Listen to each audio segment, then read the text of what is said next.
श्रीमद् भागवत में रास पंचाध्यायी के प्रारंभ में भगवान जब गोपी जन को उपदेश देते हैं कि पति पुत्र आदि की सेवा करना स्त्रियों का स्वधर्म है, तो उसके उत्तर में श्री गोपियाँ प्रभु से विनती करती हैं, आप तो सचमुच ही देहधारियों के प्रियतम हैं, बंधु हैं और आत्मा हैं, इसलिए आपका यह उपदेश उसके आशय रूप आप परमेश्वर के उद्देश्य से ही हैं।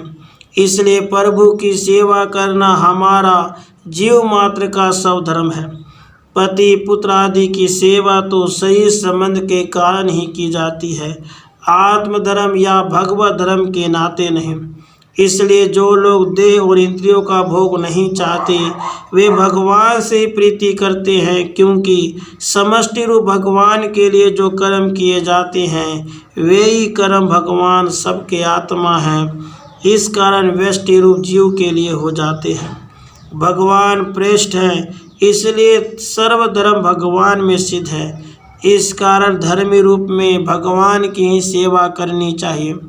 जो प्रिय हैं और कालातीत है उसी की सेवा करनी चाहिए। कालातीत एकमात्र केवल श्री कृष्ण ही है, वे ही एक सर्वदोष रहित देवता हैं।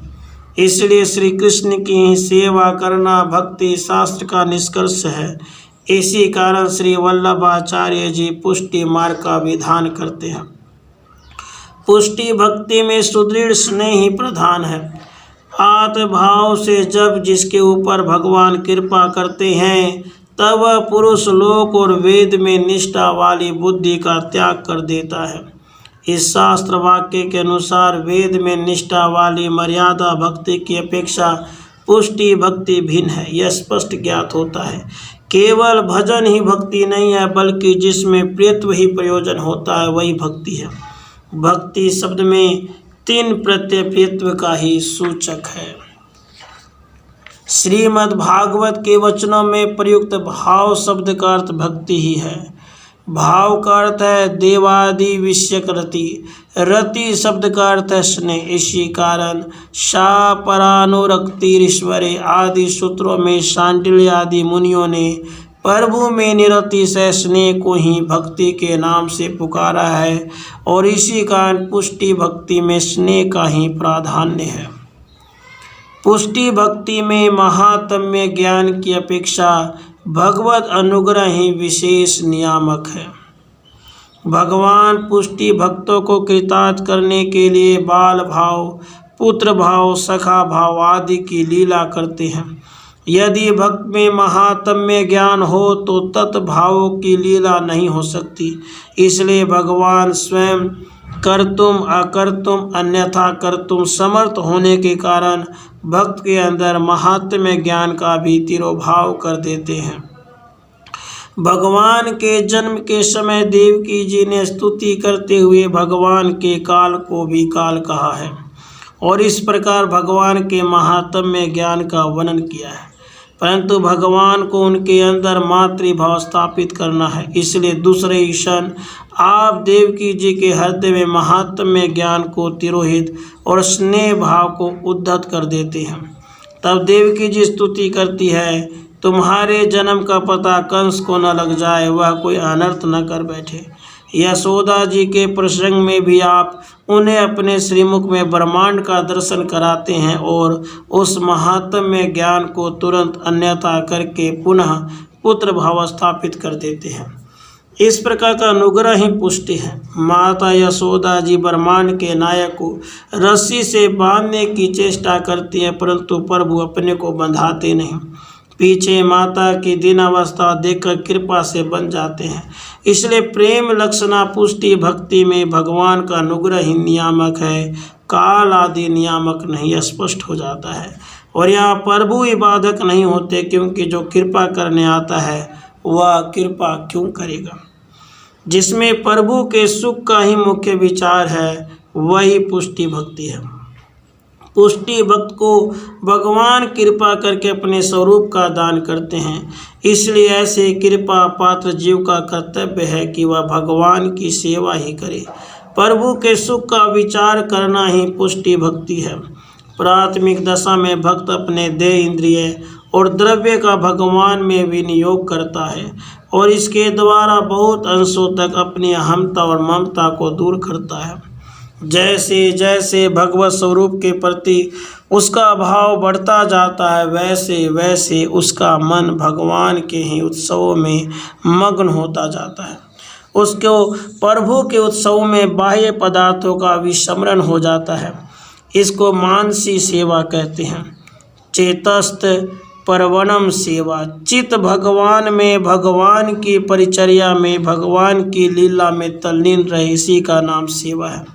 इस प्रकार की सेवा भावात्मक होने के कारण ज्ञान स्वरूप निवेद्य पदार्थ द्वारा होनी चाहिए। निवेदन किए जाने वाले पदार्थ के स्वरूप को समझकर भगवान को क्या प्रिय, इस बात को तथा देश काल को जानकर ऋतु अनुसार पदार्थ को समर्पण करने पर ही वह निवेदन किया गया पदार्थ ज्ञानमय कहलाता है। वेणु गीत के प्रसंग में धन्यास्मय मूढ़मत्यो इत्यादि श्लोक में हरिणियाँ हमारे नेत्र सौंदर्य कारण भगवत प्रिया गोपांगनाओं के नेत्रों का स्मरण कराने वाले होने का भगवान को प्रिय है, यह समझकर भगवान की पूजा नेत्रों द्वारा करती है। पूजाम दधुर्विरचिताम प्रणयावलोके, इस प्रकार श्री सुखदेव जी कहते हैं। अर्थात पुष्टि भक्ति में भगवान का ज्ञान अर्थात देश कालानुसार भगवान को क्या अपेक्षित है इसका ज्ञान, और अपना ज्ञान अर्थात अपने पदार्थों में अमुक वस्तु सुंदर होने का भगवान को विनियोग करने योग्य है, यह ज्ञान, ये दोनों सेवा के अंग हैं। यदि ये ज्ञान न हो तो सब व्यर्थ है। पुष्टि भक्ति में भगवान को किया हुआ वरण ही मुख्य है। पुष्टि भक्ति साधन साध्य नहीं है, फिर तो भगवान जिसको अंगीकार करते हैं उसी के द्वारा शक्य है। अंगीकार करने में भगवान योग्य का विचार नहीं करते। जीवों को प्रलय दशा से उत्थान के समय भगवान कतिपय कृपा पात्र जीवों को विशेष अनुग्रह का दान करते हैं। श्रुति भी कहती है, भगवान जिसको वरण करते हैं वही मनुष्य भगवान को प्राप्त कर सकता है। परमात्मा अपना स्वरूप उस भक्त के सामने प्रकट कर देते हैं। इससे समझा जा सकता है कि भजन आनंद रसिक पुष्ट देवी जीव साक्षात रसात्मक धर्मी स्वरूप के द्वारा अंगीकृत है। पुष्टि भक्त का कर्तव्य। पुष्टि भक्ति में भगवत कृपा ही नियामक होती, इसलिए इसमें कृपा के सिवा अन्य साधनों का उपयोग नहीं हो सकता, यह बतलाया जा चुका है। परंतु भगवत अनुग्रह कब और किसके ऊपर होगा यह कोई जान नहीं सकता, इसलिए जब भी हो तभी उस भगवत कृपा की प्राप्ति के योग्य बनने के लिए जीवों को तत्पर रहना चाहिए और उसके लिए नीचे लिखे अनुसार बरतना चाहिए। जीव अपने समस्त कृति में भगवत इच्छा को नियामक माने और प्रपंच के प्रत्येक पदार्थ से ममत्व हटाकर भगवत स्वरूप की भावना करे। इस प्रकार श्री महाप्रभु के वचनानुसार जो कुछ भी बुरा भला हो उसे भगवान की उस प्रकार की लीला ही कारण है, यूँ समझना चाहिए। भगवान के अनन्य आश्रय और शास्त्र के ऊपर दृढ़ श्रद्धा की उसे विशेष आवश्यकता है। गीता के वचनानुसार जो श्रद्धा पूर्वक अनन्य भाव से भगवान को भजता है उसको वे स्वयं युक्तम उत्तम योगी कहते हैं। भगवान अपनी माया को दुर्तया अर्थात जो जल्दी जीती न जा सके ऐसी बताते हैं। इस माया को पार करने का उपाय श्रीमद् भागवत में श्री उद्धव जी बतलाते हैं। भगवान के द्वारा सेवित माला, चंदन, वस्त्र, अलंकार आदि को धारण करने वाले, भगवत प्रसाद रूप अन्न का भोजन करने वाले भक्त भगवान की माया को जीत लेते हैं। इसलिए जो भगवान का कृपा पात्र जीव होता है वह भगवान को निवेदन किए बिना किसी पदार्थ का भोग नहीं करता तथा न भगवत प्रसाद के सिवा और अन्न ही खाता है। पुष्टि भक्ति में भाव ही मुख्य साधन है। पुष्टि भक्त के हृदय में भावात्मक प्रभु विराजते हैं और इस भाव की सिद्धि के वह प्रभु के सुख के लिए अनेकों मनोरथ करता है। भगवान की भावना करने से जीव की प्रभु के साथ संलाप आदि करने की तीव्र इच्छा होती है और उसका चित्त प्रभु के सिवा किसी भी सांसारिक वस्तु पर नहीं टिकता। उसे हर जगह क्लेश ही भाषित होता है। ऐसा भक्त बाहर से सांसारिक दिखने पर भी महान विरक्त होता है। भक्त की स्थिति को देखकर हृदय में अवस्थित प्रभु बाहर प्रकट हो जाते हैं। पुष्टि भक्ति का अधिकारी। श्रीमद् भागवत गीता के अनुसार ब्रह्म भाव को प्राप्त हुआ जीव ही इस पराभक्ति का अधिकारी होता है। वही भगवान के स्वरूप को यथार्थ रीति से तत्वतः जानता है और स्वरूप आनंद को प्राप्त होता है। भागवत में आता है केवल भाव से ही गोपियाँ, गौएं, पक्षी, मृग आदि भगवान को प्राप्त हुए हैं और यहाँ ब्रह्म भाव को प्राप्त हुआ जीव ही पराभक्ति का अधिकारी बताया गया है। अतः यह प्रश्न उठता है, गोपी, गाय आदि पराभक्ति के अधिकारी कैसे हुए? इसका उत्तर यह है, भगवान जिसको दर्शन देने, जिसके साथ संभाषण आदि करने अथवा स्वरूप दान देने की इच्छा करते हैं, उसको नाद आदि के द्वारा अलौकिक सुधा प्रदान करते हैं, जिससे उसे सर्वात्म भाव की प्राप्ति होती है और तत्पश्चात वे उसे स्वरूप का दान करते हैं। नाद के द्वारा शुद्ध किए बिना भगवान किसी को अंगीकार करते ही नहीं। पशु पक्षियों को भी उन्होंने सुधा का दान करके ही अंगीकृत किया है। वेणु गीत के प्रसंग में यह उत्तर मिलता है। भगवान वंशी ध्वनि करते हुए जब वृंदावन में प्रवेश करते हैं तब व्रजंगनाएं उस ध्वनि को श्रवण करके परस्पर उसका वर्णन करने का प्रयत्न करती हैं, परंतु नासकन समर वेगे न विक्षिप्त मन सो नृप। इस प्रकार चौथे श्लोक में श्री सुखदेव जी कहते हैं कि हे राजन, प्रेमावेश के कारण उसका वर्णन कर न सके। इसके बाद ब्रह्मा पीडम श्लोक आता है और छठे श्लोक में गोपी जन वेणुरव का वर्णन प्रारंभ करती है। श्री सुखदेव जी कहते हैं, पहले भगवान की वंशी ध्वनि का वर्णन करने में असमर्थ गोपियाँ जो तुरंत ही उसका वर्णन करने में समर्थ हो जाती है, इसका कारण यही है, परम कृपालु प्रभु ने अपने ब्रह्मापीडम श्लोक में वर्णित स्वरूप का नाद द्वारा गोपियों में प्रादुर्भाव कर दिया और उसके प्रभाव से ही गोपियों में वर्णन की शक्ति आ गई, स्पष्ट जान पड़ता है। ऐसा ना माने तो वेणु गीत के चौथे और छठे श्लोक के बीच में बरहापीडम श्लोक का रखना ही असंगत हो जाएगा।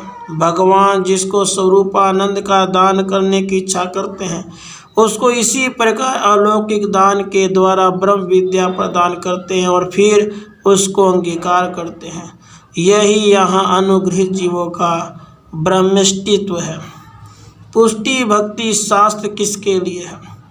पुष्टि भक्ति के प्रवर्तक श्री वल्लभाचार्य जी तत्वार्थ दीप निबंध में लिखते हैं, जो सत्व गुणाश्रित भगवत भक्त मुक्ति के अधिकारी हैं और पूर्व जन्मों में उपार्जित पुण्यों के संयोग से जिनको यह अंतिम जन्म प्राप्त हुआ है, उन्हीं के लिए पुष्टि भक्ति का निरूपण किया जाता है। अर्थात पुष्टि भक्ति का अधिकारी वही है जिसने निष्प्रही भगवत भक्तों में भी ईश्वर की इच्छा से अंतिम जन्म प्राप्त किया है। पुष्टि भक्ति का फल। पुष्टि भक्ति के फल स्वरूप जीव को प्रभु के साथ संभाषण, गान, रमण आदि करने की योग्यता प्राप्त हो जाती है तथा अलौकिक सामर्थ्य की प्राप्ति होती है। इसी को पुष्टि भक्त मोक्ष कहते हैं। इनको चतुर्धा मुक्ति की अपेक्षा नहीं होती, मुक्ति को वे अत्यंत निष्कृष्ट समझते हैं। वेणु गीत में अक्षणवता फलमिदं न परम विदामः, इस श्लोक में गोपियाँ कहती हैं कि इंद्रियवान जीव का फल यह स्वरूप ही है, न परम अर्थात मोक्ष फल नहीं है, और इसमें ही भगवान का साक्षात्कार मात्र होना गौण फल है। संपूर्ण इंद्रियों से सर्वात्म भाव से भगवत स्वरूप के अलौकिक रस की प्राप्ति करें, यही मुख्य फल और अंतिम ध्येय है। और सर्वभाव पूर्वक प्रपन्न शरणागत होने से ही इस अलौकिक रस की प्राप्ति होती है। भगवान धर्मी रसात्मक है और उनके धर्म भाव भी रसात्मक है, अर्थात भगवान और भगवत धर्म जीव और जीव के धर्म की अपेक्षा उत्तम है। इसलिए गोपियों को वह कृष्ण, मैं कृष्ण, इस प्रकार जो अखंड अद्वैत ज्ञान होता है वह जीव को होने वाले अखंड अद्वैत के अनुभव की अपेक्षा उत्तम है। गोपियों को जो ज्ञान होता है वह केवल भगवत कृपा से ही होता है, इसलिए वह ज्ञान सात्विक जीवों को होने वाले अखंड अद्वैत के अनुभव की अपेक्षा श्रेष्ठ है। इसी से उद्धव जी जैसे ज्ञानी भक्त भी वंदे नंद वर्ज स्त्रीणाम पाद रेणु बख्शिशा, अर्थात वर्ज की सारी स्त्रियों के पद के धूलि कण को मैं अनेक बार वंदना करता हूँ, यों कहकर शुद्ध पुष्टि भक्त गोपांगनाओं का उत्कर्ष सिद्ध करते हैं। इस प्रकार की पुष्टि भक्ति परम भाग्यवान भगवदियों को ही विरहात्मक ताप क्लेश के द्वारा प्राप्त होती है।